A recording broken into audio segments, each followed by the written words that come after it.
Y como ya lo hemos dicho, luego de ser extraditado desde Panamá, Daniel Salcedo llegó junto a Álvaro Ponce la noche del día de ayer al aeropuerto Mariscal Sucre. Hubo una rueda de prensa en donde se dieron varios detalles, Lauta. Confirmaron que Salcedo Bonilla se fue del país por vía irregular. No utilizó ni aviones ni por vía terrestre, sino que lo hizo de forma clandestina y que habría llegado a Panamá el 29 de diciembre del 2023 y su familia se fue desde Guayaquil a Chile el 31 de diciembre y luego se habrían encontrado. Sí. Tenemos todo eso, vamos a ver. Se le leyeron sus derechos constitucionales y la razón de su detención. Ya a su arribo, el conjuez nacional Pablo Loaiza legalizó su detención y ordenó que sea trasladado a la cárcel 4 en Quito.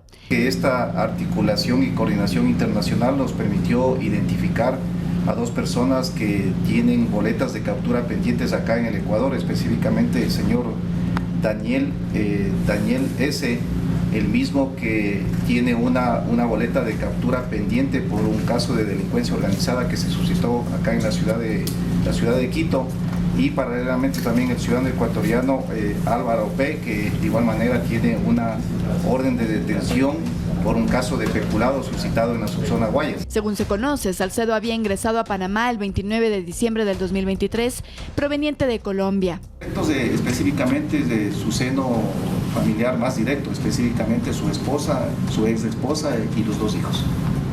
No habría sido el único que salió del país. Sus familiares directos habían salido el 31 de diciembre desde Guayaquil con destino a Chile. La captura de Salcedo se produjo a la tarde del martes 16 de enero en la ciudad de Panamá. Estaba manejando un vehículo particular y los policías en un operativo de control lo retuvieron y constataron que tenía una alerta de notificación roja de Interpol desde Ecuador. La misma estaba activa desde el 11 de enero, una semana después de su vinculación al caso Metástasis. La Policía Nacional del Ecuador, a través de la Fiscalía General del Estado, realizó las diferentes coordinaciones en territorio nacional con la finalidad de específicamente establecer el tema de la difusión roja del primer ciudadano nombrado y paralelamente también la coordinación con el Consejo Nacional de la Judicatura con la finalidad de obtener la boleta con fines de extradición. Junto con Salcedo también fue extraditado el exgerente del Hospital del Guasmo en Guayaquil, Álvaro Ponce, procesado por venta ilegal de medicinas, que también fue capturado en Panamá. Sin embargo, a diferencia de Salcedo, Ponce estará en Guayaquil. Andrea Orbe, Noticias 7. Pero ¿quién es Daniel Salcedo? Es del prófugo de la justicia, es una de las 39 personas que estuvo involucrada en el caso Metástasis, procesada por presunto caso de delincuencia organizada. En la siguiente nota le contamos más. ¿Pero quién es Daniel Salcedo?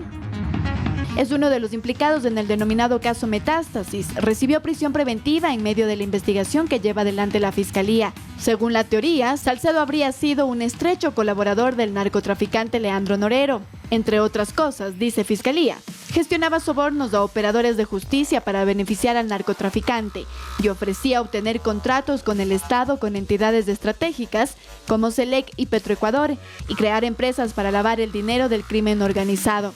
Pero no es el único proceso en su contra. Él junto a su hermano Noé Salcedo fueron sentenciados ya a 13 años de cárcel por lavado de activos este mismo año, que se derivó de la detención de Noé en 2020 en Huaquillas. En ese entonces el joven salía del país rumbo a Perú tras hacerse pública la trama de corrupción en la venta de insumos médicos con sobreprecio durante la pandemia.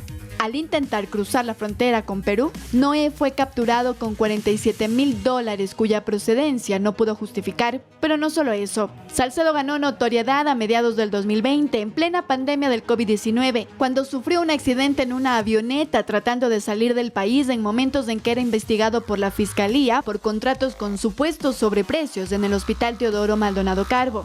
Las autoridades han informado ahora que la detención de Salcedo ocurrió después de la coordinación entre Panamá, Ecuador y la Interpol por haber tenido una notificación roja, y no fue al único al que se detuvo. Con él se aprehendió a Álvaro P., exgerente del Hospital Guasmo Sur. Andrea Orbe, Noticias 7. Bueno, vamos a pasar las imágenes, por favor, del arribo de Salcedo Bonilla a Quito. Recordemos y precisemos que Ponce irá a Guayaquil. Salcedo Bonilla se queda acá en la capital. Él ya estuvo en la cárcel 4 de Quito, recordemos eso también. Ahí vemos las imágenes cuando entonces llega proveniente de un vuelo desde Panamá, 5 horas de viaje, hicieron escala en Medellín, Colombia, le leyeron sus derechos y una vez en nuestro país, un fuerte operativo de seguridad, porque recordemos que es una de las figuras y personajes más importantes, según han dicho, dentro del caso Metástasis y que también requiere gran protección policial y de seguridad para evitar cualquier tipo de atentado. Ahí están colocados entonces la protección, tanto el casco como el chaleco antibalas, y luego fue llevado en caravana hacia la unidad de flagrancia. Esto sucedió en la madrugada de este jueves 18 de enero. Así es, y hay que recordar también que Daniel Salcedo no es la primera vez que entrará a prisión. Ella ha estado en prisión la primera vez que salió porque el juez de Manabí señaló que 5 procesos contra él habían caducado, se lo dejó en libertad el 9 de diciembre del 2022. Esto, como decimos, tras esta medida que dictó un juez de Manabí, y sin embargo nuevamente volvió a prisión el año pasado, nuevamente salió y nuevamente ahora lo han extraditado de Panamá. Va a ir a la cárcel 4 y estaremos pendientes también de la audiencia que se le realice. Exactamente, donde le van a formular cargos porque no se lo hizo anteriormente, él no estaba presente. Recordemos que a él lo investigaban por el caso Metástasis y cuando la policía hizo este mega operativo en varias provincias del país, a Salcedo Bonilla no lo encontraron, él estaba escondido y luego entonces el 29 de diciembre es que logró salir del Ecuador. También mencionar sus vínculos con Leandro Norero eran porque Salcedo mencionaba que supuestamente él tendría nexos con la justicia para buscar acuerdos y favores penitenciarios. Por ejemplo, Ángel Lindao, juez que también está involucrado en el caso Metástasis, fue quien emitió un habeas corpus para sacar de la cárcel, esto en 2022, tanto a Norero como a Salcedo Bonilla, y también se vio beneficiado en ese entonces Jorge Glass. Luego la orden de Lindao fue anulada. No solo eso, sino que en los chats que ha mostrado Fiscalía en el caso Metástasis se revelan las conversaciones que habrían tenido Daniel Salcedo y Leandro Norero. Las últimas fueron incluso antes del asesinato de Leandro Norero, que se informó fue en octubre del 2022. Lo que Norero le pedía a Daniel Salcedo es que buscara trabajo para sus familiares, una de ellas, una de sus hermanas, y en estos chats se revelaría que estaban buscando trabajos, por ejemplo, en Selec, en Petroecuador, que querían meterla ahí para trabajar. Esas fueron una de las últimas conversaciones que ha revelado Fiscalía habría tenido Daniel Salcedo con Leandro Norero. Un patrimonio millonario, por cierto, de Salcedo Bonilla en los últimos años. Él era un joven, según cuentan testigos con quienes hemos podido conversar, de clase media, vivía en el sector de La Alborada, en Guayaquil, pertenecía a una congregación religiosa. Sin embargo, desde el 2015 aproximadamente empezó a tener contratos con el Estado en ese entonces y luego empezó a incrementar su patrimonio injustificablemente, a tener penthouse tanto en Miami como en Guayaquil con dinero que no podía justificar, y luego es que se entera la justicia que él era parte de un entramado de corrupción en los hospitales públicos y del IES, principalmente en la pandemia, donde hacían compra y venta de insumos médicos, de pruebas PCR, y luego mencionan que Salcedo habría logrado intervenir también en ciertas entidades públicas para buscar contratos y de esa manera ser parte de este caso Metástasis y de esta gran ola de corrupción que la Fiscalía ya tiene entre ceja y ceja. Salcedo Bonilla, recordemos que entonces debe estar bastante protegido porque es también un testigo, Andrea, en estos momentos clave dentro de todo este entramado que hemos mencionado.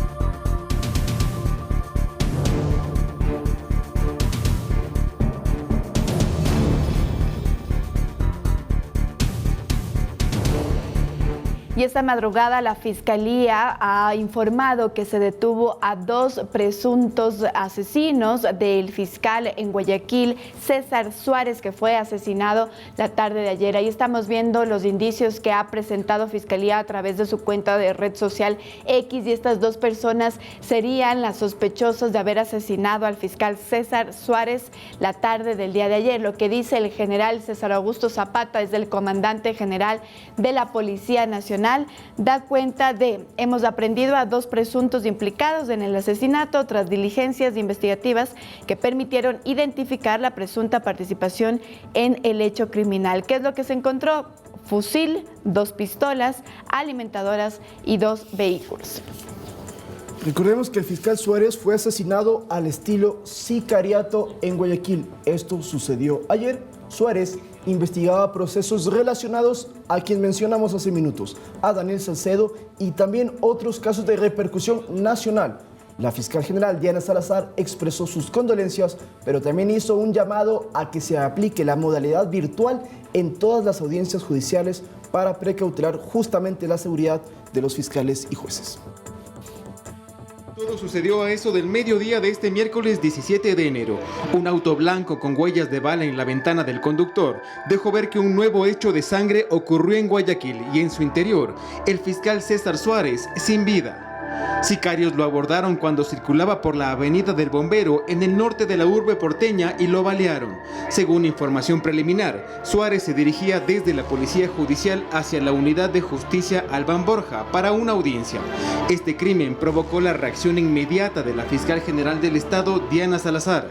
Respecto a este hecho, que nos enluta como institución, nos encontramos practicando las primeras diligencias en el lugar de los hechos con el objetivo de garantizar, como en cada caso de muertes violentas, que este crimen no quede en la impunidad. Suárez trabajaba en la Unidad Nacional Especializada de Investigación contra la Delincuencia Organizada Transnacional y tuvo en sus manos casos de relevancia, como por ejemplo los que involucran a los hermanos Salcedo Bonilla, un proceso por presunto peculado en el Hospital Teodoro Maldonado Carbo de Líes en Guayaquil, y también llevó adelante investigaciones de la estafa de los fondos del ISPOL. Además, recientemente tomó la investigación en contra de los detenidos por terrorismo, que se tomaron las instalaciones de TC Televisión y secuestraron a sus trabajadores. Debemos tener claro que este hecho atroz trae consigo un mensaje para el trabajo que estamos cumpliendo desde la justicia en el Ecuador. Los grupos de delincuencia organizada, los criminales, los terroristas no detendrán nuestro compromiso con la sociedad ecuatoriana. Continuaremos con más fuerza y compromiso. Tras el hecho, Diana Salazar pidió a las instituciones pertinentes más seguridad para los funcionarios judiciales y también hizo un pedido al Consejo de la Judicatura para que autorice que las audiencias que conoce la UNIDOT se desarrollen de manera telemática, de forma que podamos alcanzar los objetivos que nos hemos planteado. La policía ya realiza las respectivas investigaciones para dar con los responsables de este crimen, pues justo en el poste donde quedó el auto baleado existen cámaras de seguridad. Mientras tanto, el cuerpo del fiscal César Suárez fue trasladado por medicina legal para realizar los procedimientos de ley. César, descanse en paz. Su legado nos acompañará en la lucha. Edison Saavedra, Noticias 7. Y ante este hecho, el ministro de Defensa, Giancarlo Lofredo, se solidarizó con los familiares del fiscal Suárez y ratificó el compromiso del gobierno para apoyar a las instituciones que administran justicia. Escuchemos sus declaraciones. A nombre del Gobierno Nacional, queremos expresar nuestras condolencias a los familiares del fiscal César Suárez, la Fiscalía y la función judicial en general. Rechazamos toda forma de violencia como respuesta al conflicto que vivimos. Ratificamos el fuerte compromiso del Gobierno Nacional en apoyar a las instancias de la Administración de Justicia. Los ecuatorianos estamos juntos y unidos en una sola fuerza, un solo Ecuador. Muchas expresiones de condolencia, solidaridad, tristeza por el asesinato del fiscal Suárez, pero también anoche se reveló por qué o cuál una de las causas para que esto haya sucedido, para este atentado, porque el fiscal, según dice la Fiscalía, sí tenía seguridad, pero ¿qué sucedió? Veamos por favor el comunicado para contarle a la gente y que puedan tener claridad sobre este caso.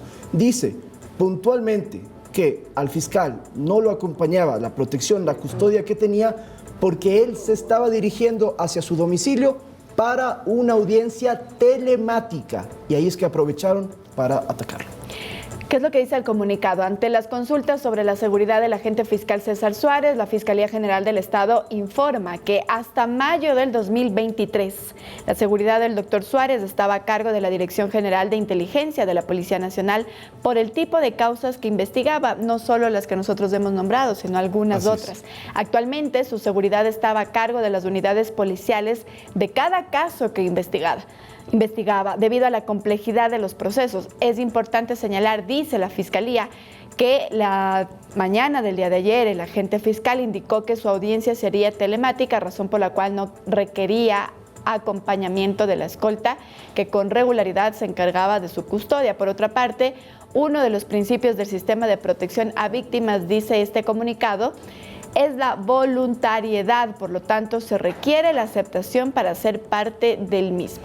También cabe informar, sigo leyendo textualmente, que hay 62 agentes fiscales en todo el país que han solicitado protección y que cuentan con resguardo. Esto dice la Fiscalía.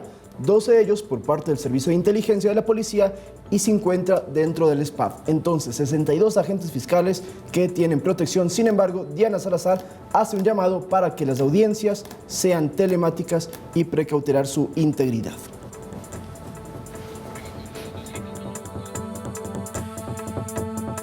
Amigos, con esto nosotros nos vamos a la pausa, pero quédense porque al regresar tendremos también información de lo que ocurrió el día de ayer en la Asamblea Nacional.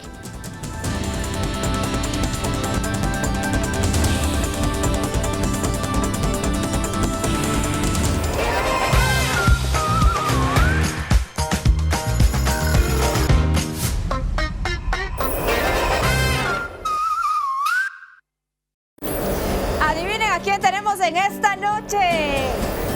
Igual que yo, no sé si tú, igual que todos los que miran este programa, la noche es virgen.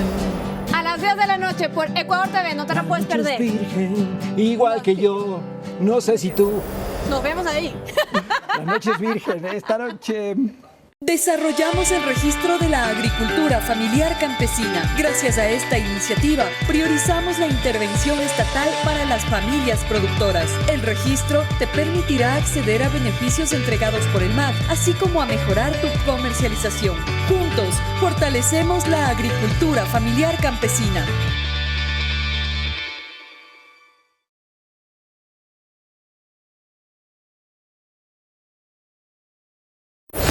Y más de 70 personas involucradas en grupos terroristas fueron capturadas. Somos la noticia confirmada. No vamos a negociar con terroristas. No difundimos información falsa. Las Fuerzas Armadas dieron a conocer el balance de los operativos efectuados. Hemos detenido a 329 terroristas. Porque en Noticias 7 confirmamos antes de informar. Estamos recargados de noticias actualizadas, pero sobre todo confirmadas. Noticias 7, la noticia confirmada. De lunes a viernes, 7 de la mañana, 12:30 del mediodía y 7 de la noche, por Ecuador TV. Lo que se va a descubrir es que es una historia de codicia, una historia de avaricia. Descubre las motivaciones de los asesinos seriales. Pues creo que nos encontramos ante el pecado capital de la soberbia. Acompáñanos en un viaje imperdible. Para mí, a mi juicio, el sustantivo es la lujuria. Una nueva serie que revelará en cada entrega los 7 pecados capitales. Los sábados y domingos a las 9 de la noche por Ecuador TV. Un espacio de aprendizaje.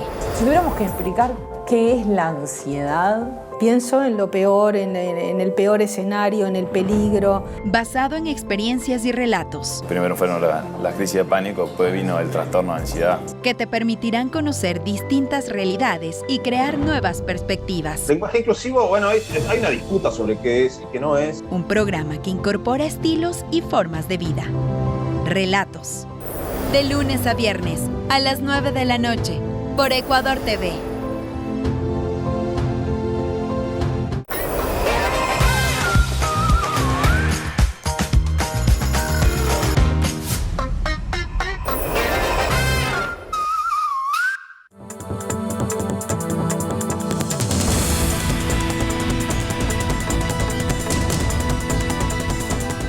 7 de la mañana con 22 minutos. Gracias por continuar en nuestra sintonía. Ahora les contamos que la Asamblea Nacional inició con el tratamiento del proyecto de ley para enfrentar el conflicto armado interno, cuya esencia contempla el aumento del IVA del 12 al 15%. Y sobre esto, el ministro de Economía, Juan Carlos Vega, dijo que están abiertos a buscar otras vías de financiamiento. La Comisión de Desarrollo Económico del Parlamento recibió en comisión general a varias autoridades de gobierno quienes fundamentaron la necesidad de aprobar el proyecto de ley orgánica para enfrentar el conflicto armado interno, la crisis social y económica.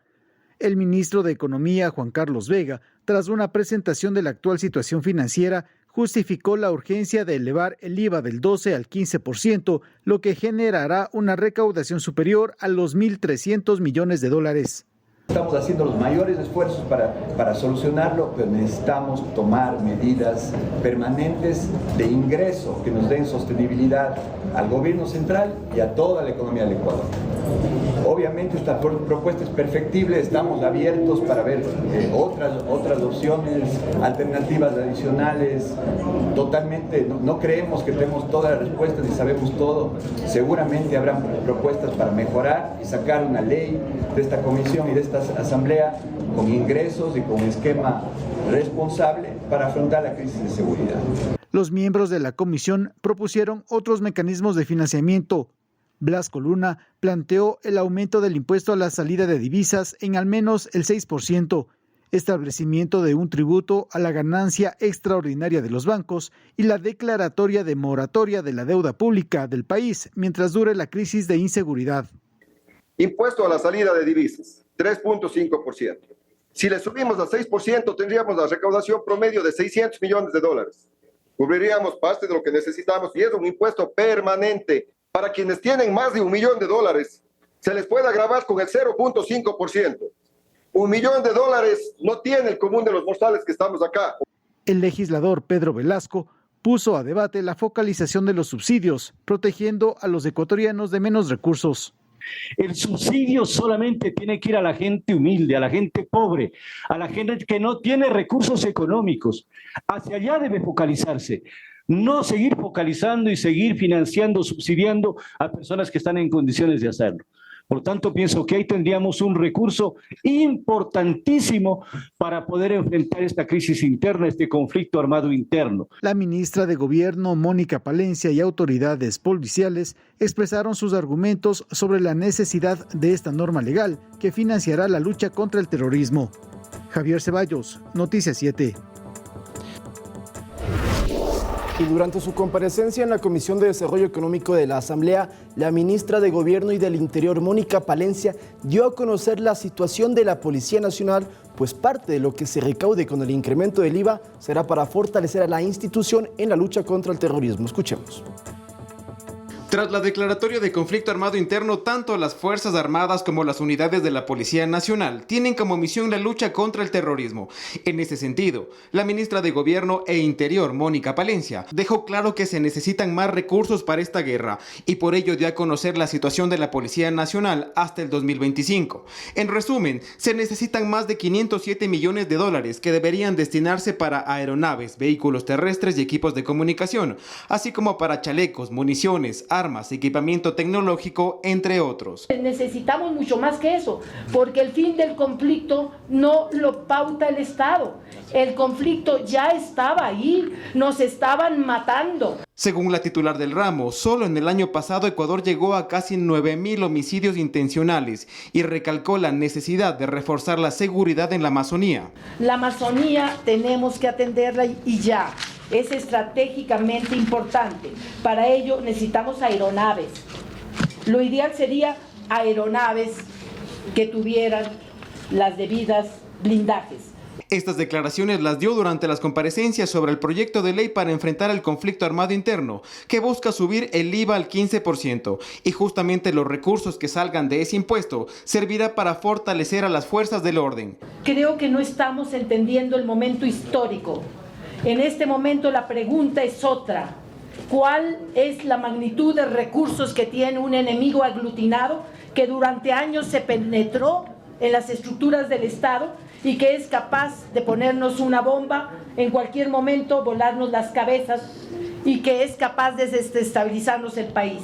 Palencia justificó el incremento del IVA al 15% e hizo un fuerte exhorto a los asambleístas que tratan este proyecto de ley. La lógica es que si nosotros no nos unimos fuertemente, perdemos territorio, perdemos soberanía y seguimos discutiendo. Me van a disculpar si vamos a aumentar el IVA por 3 meses, por 6 o por un año. Señores, somos el país que menos IVA paga. Es lo mínimo que podemos hacer, ponernos la camiseta de ecuatorianos. La ministra también mencionó que es necesario implementar otros proyectos paralelos, como mejorar la educación y proyectos sociales, pues dice que el tema de seguridad no solo es de las Fuerzas Armadas, sino que es un problema integral. Edison Saavedra, Noticias 7. Y respecto a la lucha contra el crimen organizado, la canciller Gabriela Sommerfeld aseguró que el 95% de la población ecuatoriana apoya a las Fuerzas Armadas y a la Policía Nacional en el combate al terrorismo. Escuchemos parte de sus declaraciones durante el Foro Económico Mundial en Davos, Suiza. Son problemas que, a pesar de que están radicados en un país pequeño como es el Ecuador, no corresponde únicamente al Ecuador la responsabilidad. Este crimen organizado se alimenta de narcotráfico y de minería ilegal. Son dos problemas profundos que están en muchos de nuestros países. Y estas dos industrias, porque son industrias, alimentan al crimen organizado internacional. Somos un país de tránsito de narcotráfico, no somos un país productor ni consumidor. 7 de la mañana con 55 minutos, volvemos con más información y atención porque el Ministerio de Educación extendió las clases no presenciales.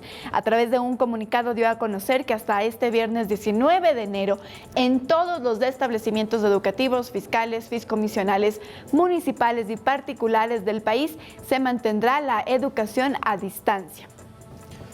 De la misma forma, aplica la modalidad de teletrabajo para el personal de las instituciones educativas, es decir, escuelas, colegios, siguen con la no presencialidad, las clases a distancia y retornan la próxima semana. No solo eso, sino que esta mañana también se ha informado que las actividades académicas para institutos y conservatorios superiores públicos retornan a la presencialidad en las jornadas matutina, vespertina e intensiva. La jornada nocturna se mantiene en modalidad virtual. Es decir, repetimos esta información, las clases según el Ministerio de Educación para establecimientos fiscales, fiscomisionales, municipales y particulares del país se mantienen a distancia hasta este viernes 19 de enero. No ocurre lo mismo con las actividades académicas para institutos y conservatorios superiores públicos que ya retornan a la presencialidad en jornadas matutina, vespertina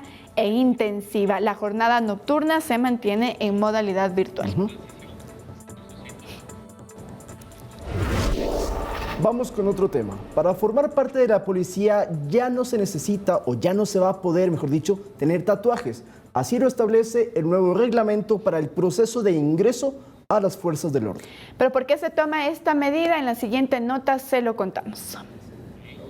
Si aspira a ser policía y posee un tatuaje, ya no podrá postularse. En el reglamento de reclutamiento dice no poseer tatuajes, aprobado el 22 de noviembre del 2023. ¿Pero por qué se tomó esta medida? Lo explica el coronel José Vargas, director nacional de Educación de la Policía Nacional.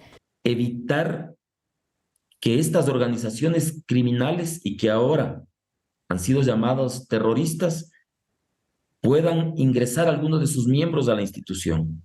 A decir del coronel Vargas, se estudiaron al menos 4.000 tatuajes que tienen que ver con organizaciones criminales. Estas organizaciones inclusive establecen una jerarquización a través de los tatuajes. No poseer tatuajes es uno de los 22 requisitos generales para postularse a la Policía Nacional. Además, se prohíbe el uso de expansores, así como no tener antecedentes penales, y también se le solicita una declaración juramentada. Porque hay gente que puede adulterar documentos, pero luego la Policía Nacional, inclusive dentro ya del proceso de formación, si identifica que hay alguna persona tiene antecedentes penales, como él firmó e hizo una declaración juramentada. Con eso, nosotros ya tenemos la causal suficiente y necesaria para proceder con la separación inmediata. El coronel Vargas explica que se trabaja en un instructivo que establezca con claridad el tema de los tatuajes, que podría estar listo en unos 3 meses. Que establezca con claridad de qué tatuajes estamos hablando, para que alguien no pueda ingresar no pueda ser parte del proceso de selección. Finalmente menciona que todos estos cambios son parte de las acciones que se efectúan para fomentar la confianza del accionar policial en la lucha contra la inseguridad. Olga Velasco, Noticias 7.